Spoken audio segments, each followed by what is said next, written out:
નમસ્કાર વિદ્યાર્થી મિત્રો, આજે આપણે એનએમએમએસ એક્ઝામમાં સેટ એસએટીમાં આજે ગણિત વિષયમાં એક મહત્વનો મુદ્દો ભણીશું, જેનો ટોપિક છે સ્ક્વેર એન્ડ સ્ક્વેર રૂટ, એટલે કે વર્ગ અને વર્ગમૂળ. ઘણી બધી પરીક્ષામાં વર્ગ અને વર્ગમૂળના રિલેટેડ કેટલાક પ્રશ્નો પૂછવામાં આવે છે, જે પ્રશ્નોનો ખૂબ જ સરળતાથી જવાબ આપી શકાય તેમ છે. જેના માટે થોડીક અગત્યની બાબતો યાદ રાખવી જરૂરી છે, જેના વિશે આજે આપણે અભ્યાસ કરીશું.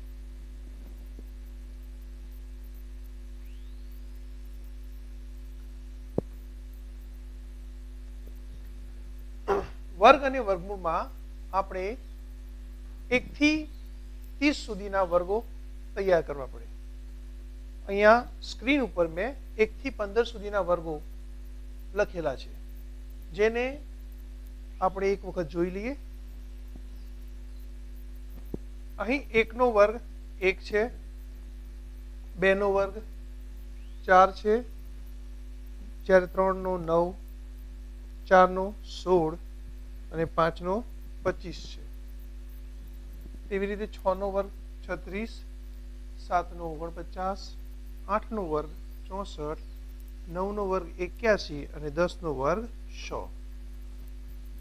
હવે 11 નો વર્ગ જોઈએ તો 11 નો વર્ગ 121 છે, બરોબર છે. 12 નો વર્ગ 144, 13 નો વર્ગ 169 અને 14 નો વર્ગ 196, તો 15 નો વર્ગ 225 છે. 15 નો વર્ગ 225 છે. અહીં 1 થી 15 ના વર્ગોને તપાસતા જો તમને કોઈ વસ્તુ ધ્યાને આવી હોય તો તે વિચારો કે અહીં જેટલા પણ અહીં વર્ગો લખેલા છે તેમાં 1, 4, 9, 6, 5, ફરીથી આ 6 જે 4ના વર્ગમાં 16માં એકમના અંક તરીકે છે, જે અહીંયા 6ના વર્ગના 36 તરીકે આવેલો છે. ફરીથી આ 9 તમે જોશો તો 3ના વર્ગમાં પણ છે. અહીં 8 નો વર્ગ 64 જે ફરીથી 2ના વર્ગમાં પણ છે, અને 9 નો વર્ગ 81 જેમાં એકમનો અંક 1 જે અહીંયા 1ના વર્ગમાં પણ છે, અને 0 એટલે કે 10 નો વર્ગ કરવાથી આપણને મળતી જે સંખ્યા છે કે જેનો વર્ગ કરવાથી જે સંખ્યા મળે તેમાં 2 શૂન્ય. જો 1 શૂન્ય હોય તો વર્ગ કરવાથી 2 શૂન્ય મળે છે. આ ઉપરથી કોઈ પણ સંખ્યા એ કોઈનો વર્ગ છે કે નહીં તે નક્કી કરવા માટે આપણને એક મહત્વનો મુદ્દો મળી ગયો, જે મુદ્દા વિશે આપણે હવે ચર્ચા કરીએ.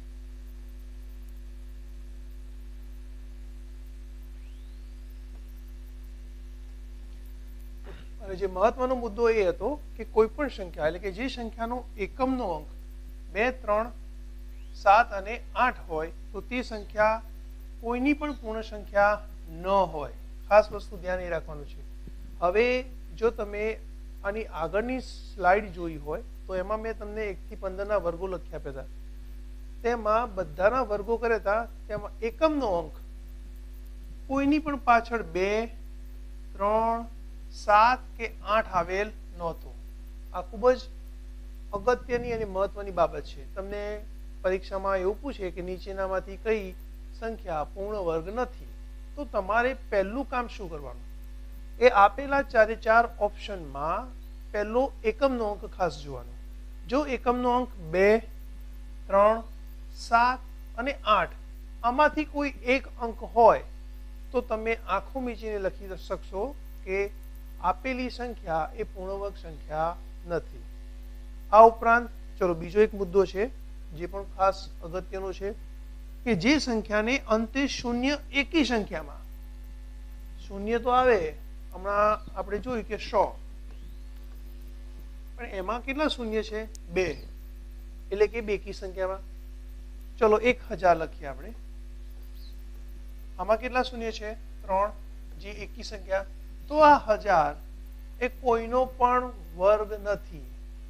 ખાસ અગત્યની બાબત, શૂન્ય હોય પણ શૂન્ય બેકી સંખ્યામાં હોય તો એ કોઈ પણ સંખ્યાનો વર્ગ હોઈ શકે, પરંતુ શૂન્યની સંખ્યા જો એકી સંખ્યામાં હોય 1, 3, 5, 7, 9 એમ આગળ, તો તે સંખ્યા કોઈ પણ સંખ્યાનો વર્ગ નથી. આ બાબત બહુ જ અગત્યની છે.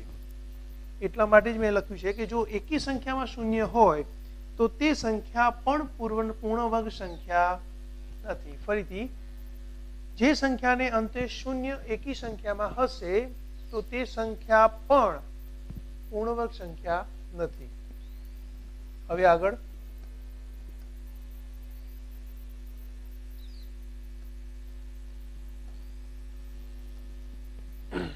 વર્ગ શોધવા માટે, તો વર્ગ શોધવા માટે કેવી રીતે વર્ગ શોધાય, બરોબર છે? તો અહીં વર્ગ શોધવા માટે ગુણાકારની રીતથી શોધી શકાય છે. હવે મેં તમને અહીંયા આપી દીધો છે 42 નો વર્ગ કેટલો થાય. તો હવે આના માટે તો આપણે ગુણાકારની રીત એટલે કે 42 ગુણ્યા 42 કરીશું. ગુણાકાર જોઈ લઈએ. અહીંયા આવશે 0, 4 દુ 8, 4 ચોગુ 16, પછી 2 દુ 4 અને 4 દુ 8. અહીં આનો સરવાળો કરતા 4, 8 ને 8 16, વધી પડી 1, 6 પ્લસ 1 7 અને 1, એટલે કે 42 નો વર્ગ 1764, જે અહીં રકમમાં અહીંયા છે, જે આપણો સાચો જવાબ છે. હવે જો તમે 1 થી 10 ના વર્ગ તૈયાર કરેલા હોય તો તમારે ઘણી બધી સરળતા થઈ જાય. પહેલી તો 42 માં 2 છે એટલે 2 નો વર્ગ. હવે તમે જો 2 નો વર્ગ આપણે જોયું હોય તો એમાં જવાબ આવતો હતો 4. એનો મતલબ કે જો કોઈ સંખ્યામાં પાછળ 2 એટલે કે એકમનો અંક તરીકે 2 આવે છે, એનો વર્ગ કરવાથી મળતી સંખ્યામાં એકમનો અંક 4 આવે. હવે અહીં 4 વાળા ઓપ્શન 2 છે, એક આ છે અને એક આ, એટલે તમારે સીધું આ બંને ગણતરીમાંથી નીકળી જાય. જો એ વસ્તુ યાદ હોય તો હવે તમારે 2 માંથી ચેક કરવાના કે આ કાં તો આ બંનેમાંથી કયો વર્ગ હશે.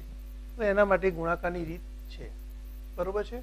એટલે કોઈ પણ સંખ્યાનો જો વર્ગ કરવો હોય તો ગુણાકારની રીતથી આપણે એને ગુણાકાર કરી તેની તે સંખ્યા સાથે તે સંખ્યાનો ગુણાકાર કરવાથી આપણને વર્ગ મળી જાય છે.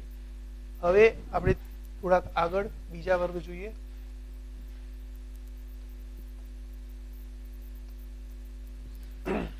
અહીં 15 નો વર્ગ. તમે તરત કહેશો કે સર 15 નો વર્ગ પણ 15 ગુણ્યા 15 કરવાથી મળી જાય. પણ હું તમને આજે નવી બીજી એક મેથડ એટલે કે રીત સમજાવું છું. 15 આ મેથડ ખાસ કરીને એવી સંખ્યાઓ માટે લાગુ પડશે જેનો એકમનો અંક 5 હશે. ફરીથી આ મેથડ એટલે કે આ રીત એવી સંખ્યાઓ માટે લાગુ પડશે કે જેનો એકમનો અંક કેટલો હશે? 5. અહીં 15 એટલે કે 15 નો મારે વર્ગ કરવાનો છે. અહીં એકમનો અંક 5 છે. મેં તમને કીધું કે આ રીત માટે પહેલી જ કન્ડિશન એટલે કે પહેલી શરત એવું છે એકમનો અંક 5 જોઈએ છે. 5 છે. હવે 5 નો વર્ગ આપણને ખબર છે કે પાયો પાયો 25 થાય, બરોબર? હવે વધ્યો આગળ 1. આ 1 પછી કઈ સંખ્યા આવે? તો 1 પછી સંખ્યા આવે 2.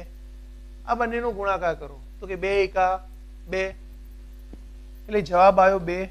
હવે આ 2 ને અહીંયા લખી કાઢો તો આપણો 15 નો વર્ગ થઈ ગયો 225. આપણે ગુણાકાર કરીને તે પણ જોઈ લઈએ કે ખરેખર 15 ગુણ્યા 15 225 થાય છે કે નહીં. 0, 5 એકા 5, 1 એકા 1 વત્તા પાયો પાયો 25 નો પાંચડો વધી પડી 2, 5 એકા 5 2 7, 5 7 વત્તા 5 12, 12 નો બગડો વધી પડી 1, 1 ને 1 2. જો અહીં આ ટૂંકી રીતથી પણ આપણે જ્યારે એનો વર્ગ શોધ્યો તો 225 આવ્યો અને ગુણાકારની રીતથી પણ 225 આવ્યો. તો ચલો ઝડપથી મને હવે આ 25 નો વર્ગ કેટલો થાય એ વિશે વિચારીને કહો.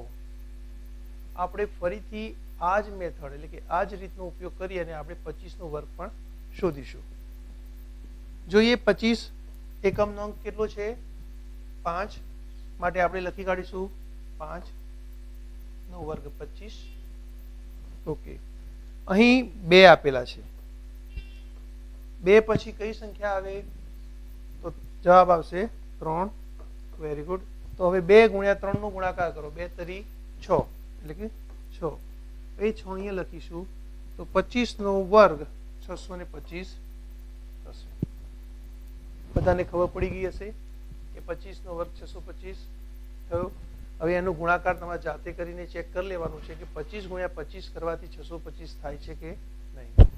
હું તમને એક બીજો 55 નો વર્ગ કરવા આપું છું.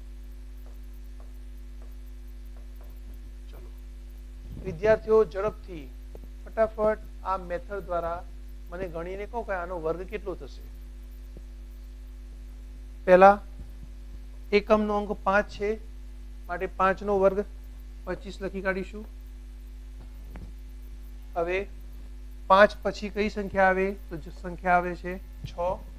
એટલે 5 અને 6 નો ગુણાકાર કરીશું આપણે તો 6 પંચા ને 30 માટે તે લખતા 55 નો વર્ગ 30 25 એટલે કે 3025 થશે. હવે એકમના અંકમાં પાછળ 5 આવે, એકમમાં અંક તરીકે 5 હોય તો એનો વર્ગ કેવી રીતે કરવો તેની આ રીત છે. તમે બધા દાખલા જોયા અને જાતે પણ પ્રયત્ન કરી શકો છો. હવે આગળ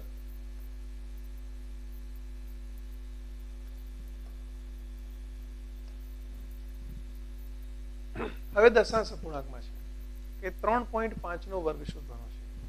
હવે જૂની રીત આપણને ખબર જ છે કે મારે જો હું 3.5 ગુણ્યા 3.5 કરીને પણ શોધી શકું છું.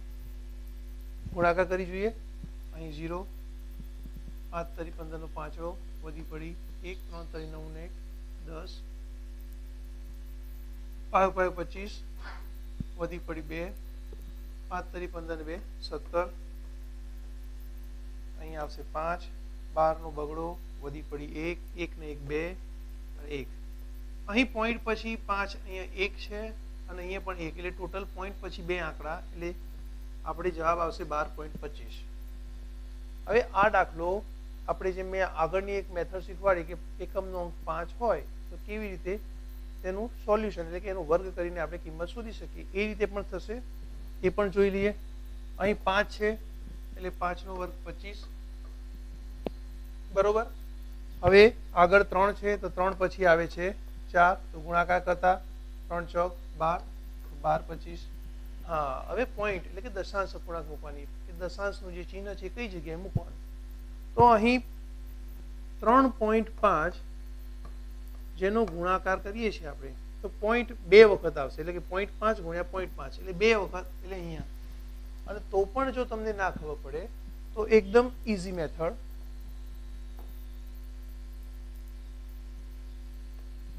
અહીં 3.5 નો મારે વર્ગ શોધવાનો છે બરોબર છે.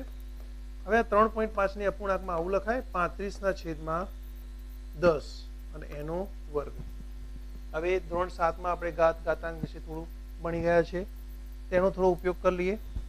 તો 35 નો પણ વર્ગ થશે અને નીચે 10 નો પણ વર્ગ થશે.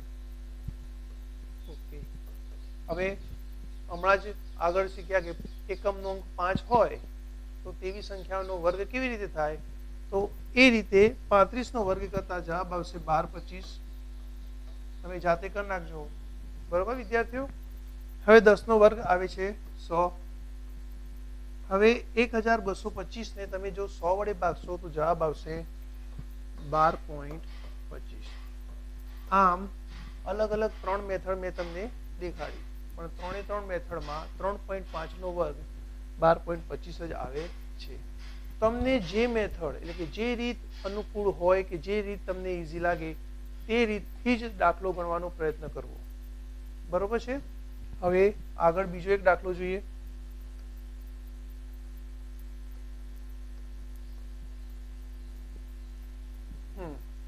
વર્ગ વિશે જોઈ લીધું. હવે વર્ગમૂળ વિશે જોઈ લઈએ. તો વર્ગમૂળ શોધવા માટે 2 પ્રકારની રીત છે. એક છે અવિભાજ્ય અવયવની રીત અને એક છે ભાગાકારની રીત. હવે અવિભાજ્ય અવયવ તમે 5મા ધોરણમાં 6ઠા ધોરણમાં શીખી ગયા છો અવયવ વિશે. સંખ્યાઓ 2 પ્રકારની હોય વિભાજ્ય અને અવિભાજ્ય. જે સંખ્યાઓના માત્ર 2 જ અવયવ હોય એને અવિભાજ્ય સંખ્યા કહે છે. આપણે જો અવિભાજ્ય સંખ્યાઓનું લિસ્ટ બનાવવા જઈએ તો 1 થી 10 સુધીમાં 2, 3, 5, 7 આ બધી એવી સંખ્યાઓ છે જે અવિભાજ્ય સંખ્યાઓ છે. જ્યારે તેના સિવાયની એટલે કે 4, પછી કઈ આવશે 6, 8, 9, 10 આ બધી સંખ્યાઓ વિભાજ્ય છે. એક રહી ગયો. એક એ વિભાજ્ય સંખ્યા પણ નથી અને અવિભાજ્ય સંખ્યા પણ નથી. એક એ વિશિષ્ટ સંખ્યા છે.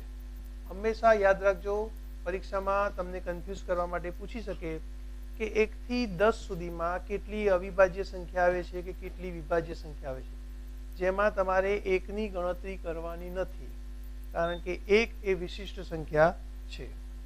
હવે અવિભાજ્ય અવયવની રીતથી આપેલી જે સંખ્યા છે એનું વર્ગમૂળ શોધવાનો દાખલો જોઈએ આપણે.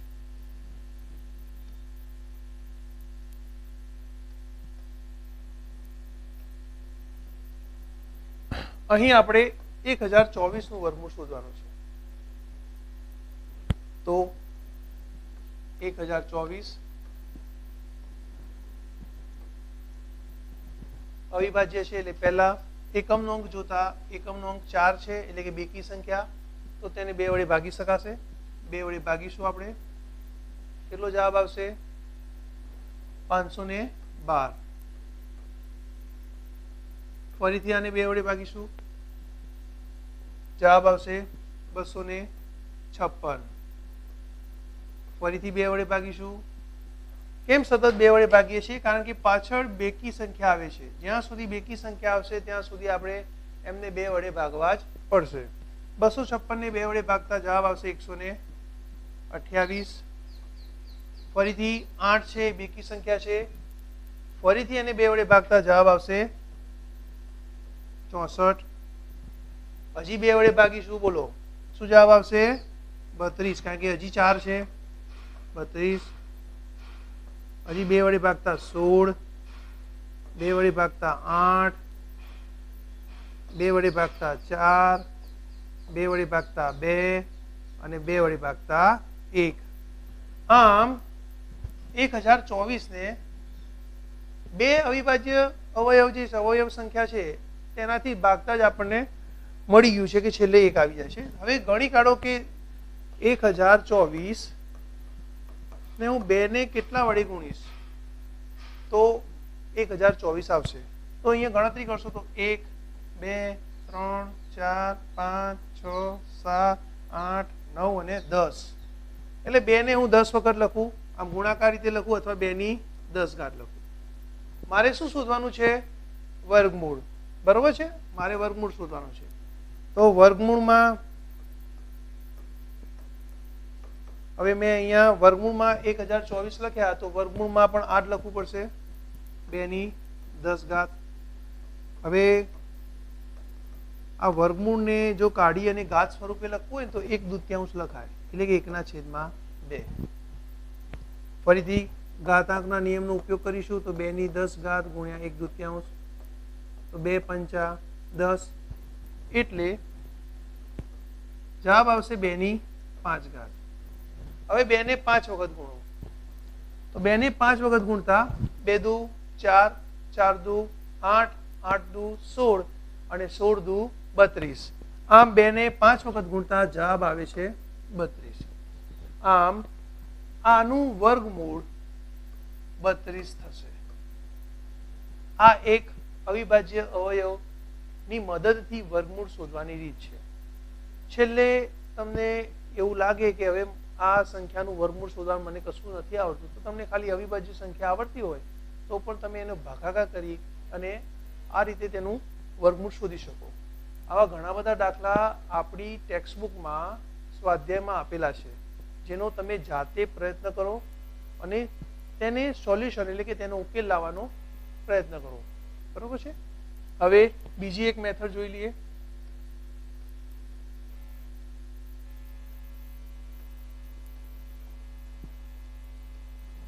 તમને એમ થશે કે રકમ તો સાહેબ એના રહી ગઈ, રકમ તો બદલાઈ નહીં.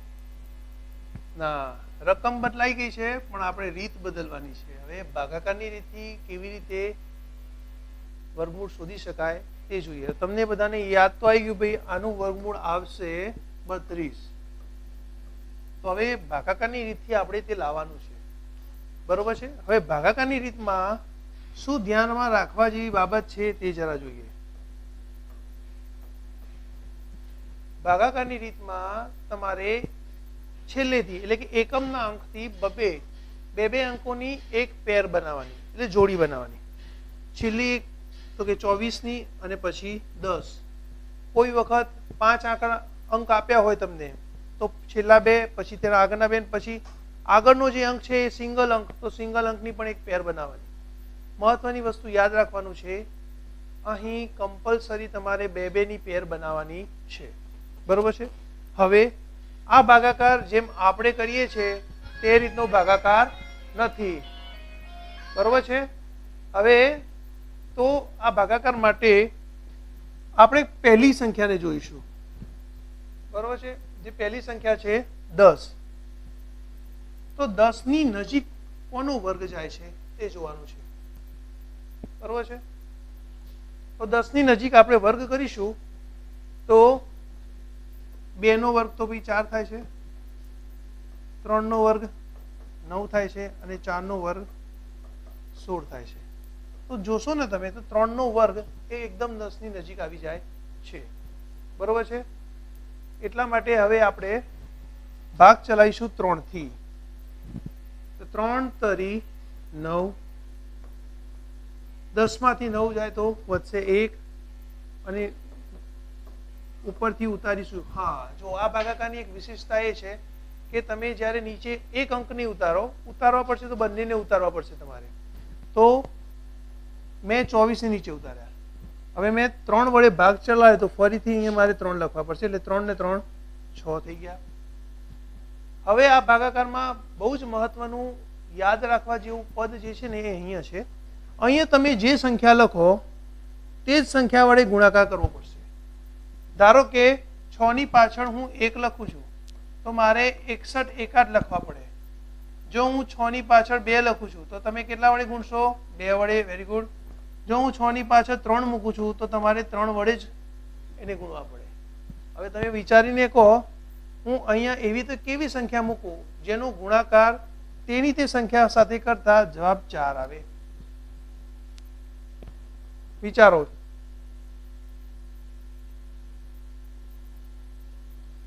બોલો. 3 વત્તા 3 તો 6 થઈ ગયા. હવે પાછળ મૂકવાની છે સંખ્યા કઈ? બોલો જલ્દી ફટાફટ. અહીં 124 છે. નજીકનો ગુણાકાર કરતા જઈએ આપણે. તો નજીકના ગુણાકારમાં આપણે તમે જોશો ને તો અહીંયા આવશે 2 દુ 4 અને 6 દુ 12.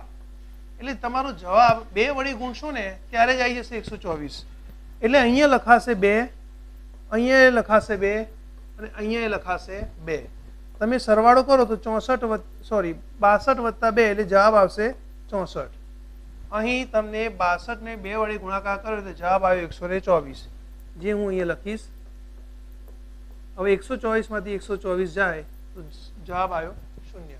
આમ અહીંયાનો જે જવાબ છે એ આપણો ફાઇનલ જવાબ છે. એટલે કે 1024 નું વર્ગમૂળ 32 આવ્યું. હવે આપણો જવાબ એ સાચો છે કે ખોટો એ ખબર કેવી રીતે પડે? તો એના માટેની અહીં એક વસ્તુ એ છે કે અહીં હંમેશા તમારો જે જવાબ છે એના બમણા એટલે કે 32 દુ તો 64 જ અહીંયા આવશે. જો અહીં આવેલો જવાબને હું 2 વડે ગુણું અને આ જવાબ ન આવે તો સમજી લેવાનું કે તમે આ દાખલા ગણવામાં ક્યાંક ને ક્યાંક ભૂલ કરી હશે. તમે ક્યાંય પણ ભૂલ કરી હશે તો ફરીથી દાખલો ગણશો તો તમે ફરીથી એ ભૂલને તમે જાતે શોધી શકશો. આવા જ દાખલા તમારી ચોપડીમાં છે એટલે તમે જાતે પ્રયત્ન કરજો. પરીક્ષામાં આવા દાખલા પૂછવાની શક્યતા ખૂબ જ વધારે હોય છે. હવે આગળ જોઈએ.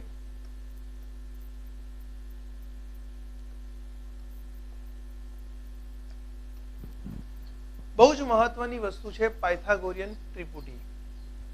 આ પાયથાગોરસ નામના એક ગણિતશાસ્ત્રી થઈ ગયા હતા જેમને પાયથાગોરિયન ત્રિપુટી વિશેનો ખ્યાલ આપ્યો હતો.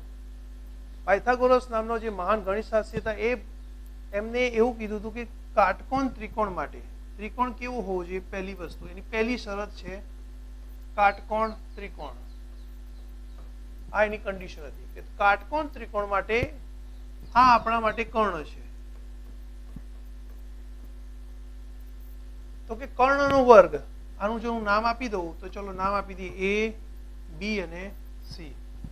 અહીં કર્ણ થયો મારા માટે એસી, તો એસી ની 2 ઘાત, બાકી કઈ 2 બાજુ વધી, તો એક વધી મારા માટે એબી અને બીજા નંબરની આવી બીસી, તો એબી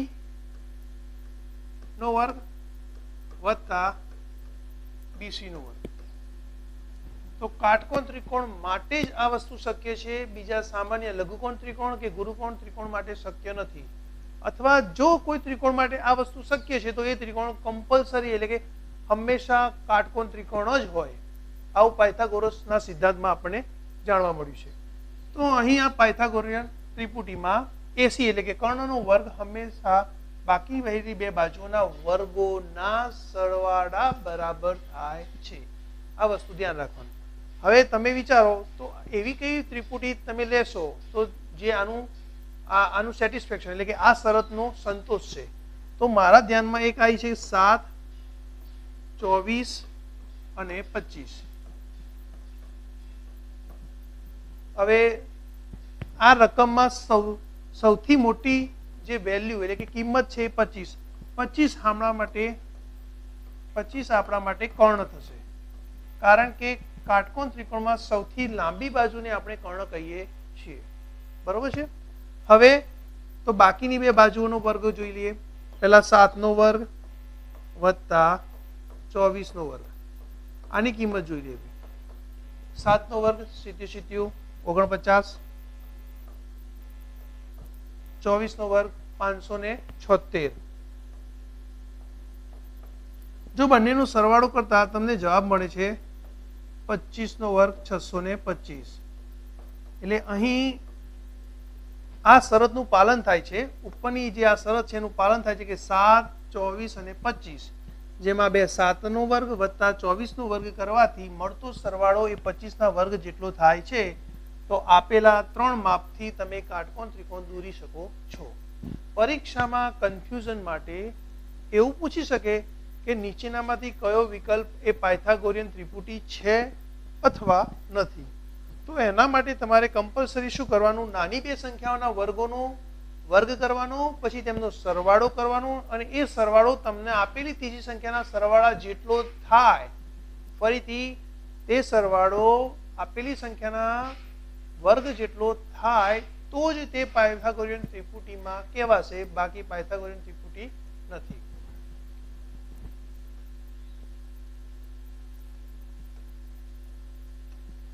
ચલો, મેં તમને જસ્ટ હમણાં જ ઉદાહરણ આપ્યું. હવે એનો જે પ્રશ્ન આવી ગયો, નીચેના વિકલ્પમાંથી કયો વિકલ્પ પાયથાગોરિયન ત્રિપુટી છે, કયો છે તે ચેક કરવાનો છે. મેં તમને શું કીધું હમણાં, પહેલા 2 નાની સંખ્યાઓના વર્ગો. તો પેલી નાની સંખ્યા 6 છે, એનો વર્ગ થશે 36. પછી છે 9, તો 9 નો વર્ગ થશે 91. સરવાળો કરો તો 127.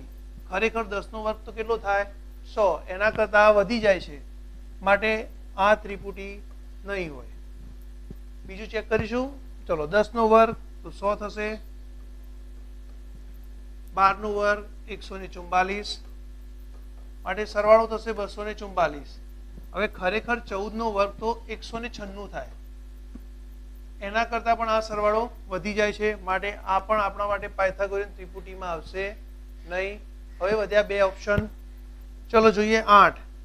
8 નો વર્ગ 88, 64.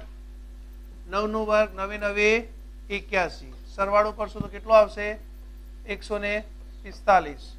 બરોબર. જે ખરેખર 10 નો વર્ગ કેટલો છે 100, એના કરતા પણ વધારે છે, માટે આ પણ પાયથાગોરિયન ત્રિપુટી નહીં આવે. તો હવે છેલ્લો જવાબ આ તો હશે નહીં, ચેક કરવું પડે. કોઈ વખત તમને ટ્રીક કરવા માટે કે એવું લાગે કે બધા ઓપ્શન પણ ખોટા હોઈ શકે, તો આપણે ચેક કરીએ ખરેખર આ છે કે નહીં. ચલો, 5 નો વર્ગ થશે 25, 12 નો વર્ગ થશે 144. સરવાળો કરશો તો 169, જે કોનો વર્ગ છે 13 નો વર્ગ છે માટે છેલ્લી એટલે કે 5, 12 અને 13 એ આપણા માટે પાયથાગોરિયન ત્રિપુટી છે. બીજો એક MCQ જોઈ લઈએ આપણે.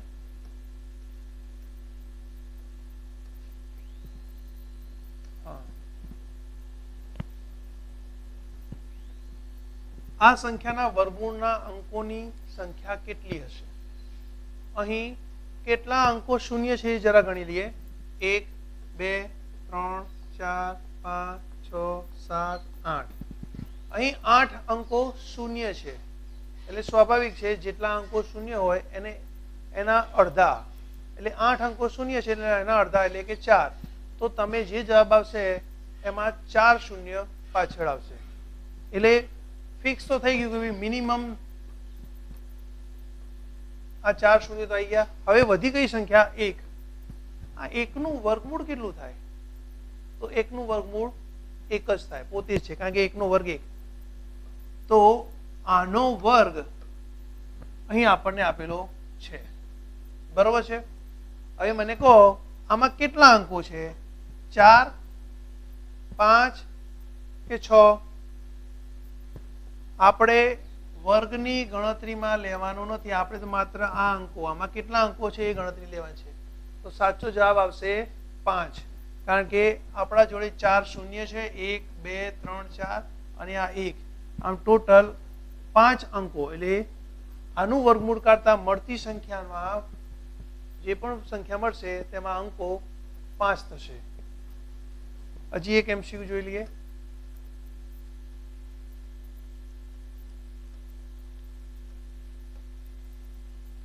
સરસ, ચલો હવે આ MCQ ઝડપથી જોઈ લઈએ આપણે. અહીં તમને 4 નો વર્ગ વત્તા 5 નો વર્ગ વત્તા 20 નો વર્ગ બરાબર કેટલું? તો જેમ પાયથાગોરસમાં છે આનો વર્ગ કેટલું થાય એ જોવું પડે કે 4 નો વર્ગ થશે 16. જો ઘણા બધા વિદ્યાર્થીઓ શું કરશે, ઉતાવળ કરી અને 4 ને 5 9 વત્તા 20 એટલે કે 29 નો વર્ગ એવું લખી કાઢશે, પણ ખરેખર આ જવાબ આવે નહીં, બરોબર છે. તો હવે એનું સોલ્યુશન કેવી રીતે લાવવાનું એ છે કે 4 નો વર્ગ 16 થશે, 5 નો થશે 25 અને 20 નો વર્ગ થશે 400. તમે જો સરવાળો કરશો ને તો આ સરવાળો થશે 441. હવે મેં તમને જે પહેલા શીખવાડ્યું હતું ને, ચલો એવો કઈ સંખ્યા હોય કે જેનો એકમનો અંક વર્ગ કરવાથી 1 આવે તો એ પાછળનો અંક 1 છે. તો સ્વાભાવિક છે કે જે પણ સંખ્યાનું તમે આ સંખ્યાનું વર્ગમૂળ કાઢશો અને જો એકમનો અંક 1 હશે તો એનું વર્ગમૂળ કાઢ્યા પછી મળતી સંખ્યાનો પણ એકમનો અંક 1 જ થશે. તો આપેલા ઓપ્શનમાં એવી કઈ સંખ્યા છે કે જેનો એકમનો અંક 1 છે? તો જવાબ છે B, 21. ખરેખર આ એ 21 નો વર્ગ છે. 21 નો વર્ગ 441 થાય છે, બરોબર છે. હજી એક MCQ જોઈ લઈએ.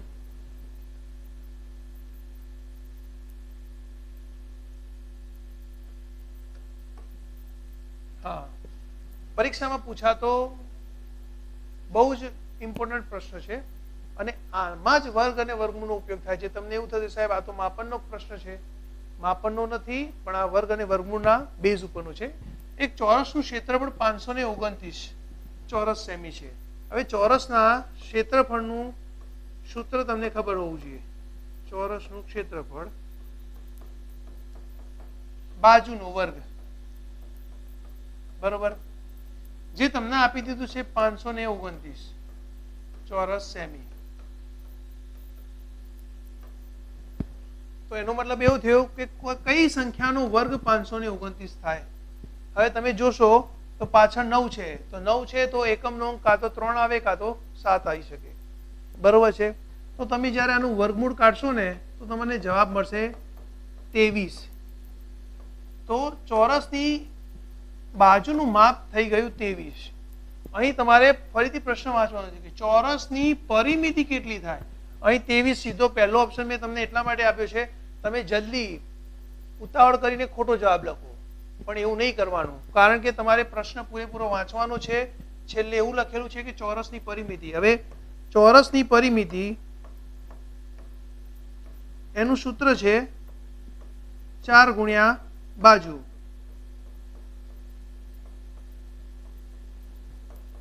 4 4 ગુણ્યા 23, 23 ચોક 92.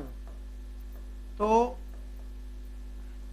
આપેલા આ પ્રશ્નમાં ભલે ક્ષેત્રફળ આપ્યું છે તેની ઉપરથી તમારે વર્ગમૂળ કાઢી બાજુનું માપ શોધવાનું છે.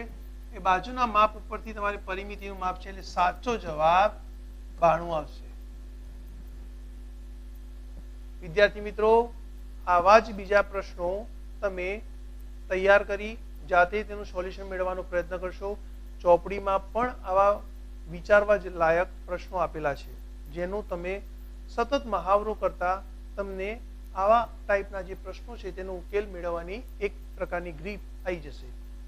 હવે આગળનો સેશનમાં આપણે ઘન અને ઘનમૂળ વિશે જોઈશું. નમસ્કાર.